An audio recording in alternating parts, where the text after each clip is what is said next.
Kapan terakhir kalian cek darah? Nah, kalau misalnya baru-baru saja dan kolesterolnya tinggi, jangan khawatir dulu. Siapa tahu kolesterol tinggi itu justru yang baiknya yang tinggi. Ini penjelasannya.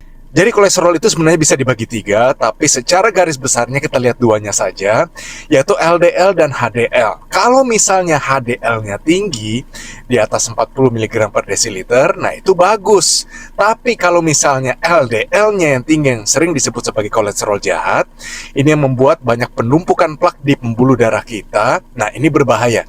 Ini patut diturunkan dengan cara perubahan diet dan juga olahraga yang rutin tentunya. Tapi kalau misalnya secara total Anda hanya lihat, oke, saya total di atas 200 nih, wah sudah tinggi. Tapi kalau HDL-nya tinggi, ini bisa membantu untuk menurunkan LDL-nya dan juga bersih-bersih di pembuluh darah kita. Jadi HDL sering disebut sebagai kolesterol baik, dan ini patut untuk kita naikkan. Bagaimana caranya? Olahraga yang rutin bisa meningkatkan HDL kita.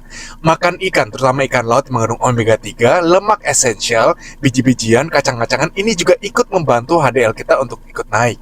LDL bisa diturunkan gampang banget. Caranya adalah coba adaptasi pola hidup seperti vegetarian atau vegan dengan mengkonsumsi lebih banyak plant-based atau sayur-sayuran, buah-buahan, kacang-kacangan, biji-bijian, dan sebagainya, dan kurangi yang namanya protein hewani. Dengan sendirinya, LDL itu akan mulai turun. Nah, kalau sudah stuck di situ, cara selanjutnya adalah kurangi karbohidrat dan gula.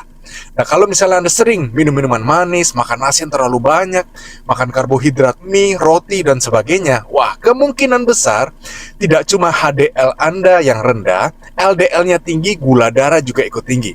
Jadi hati-hati kalau misalnya Anda males-malesan di rumah, dan Anda tidak sedang dalam bekerja secara aktif, tapi makannya banyak banget, ini bisa mengancam nyawa Anda karena kalau sampai pembuluh darah ini stuck, sudah tersumbat, ya bisa stroke, jantung koroner, dan juga penyakit lainnya. Jadi hati-hati, sekalipun Anda masih muda, kemungkinan besar sudah ada penumpukan plak di pembuluh darah Anda. Berapa persen? Tidak ada yang tahu. Setidaknya sekarang kendalikan kolesterol kita, sesuatu yang bisa kita lakukan. Dan terutama, ayo kita cek darah, kita lihat nih. Kalau bisa, jangan ceknya itu di jari, ditusuk jari, karena itu lebih kepada untuk gula darah sebenarnya.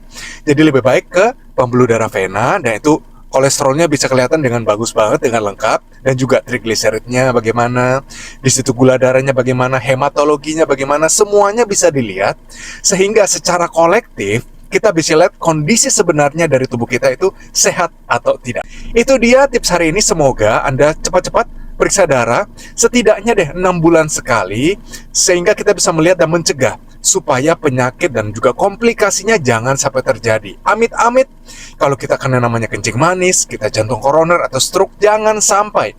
Karena itu akan melumpuhkan berbagai macam aspek dalam kehidupan kita semua. Itu dia inspirasi sehat hari ini.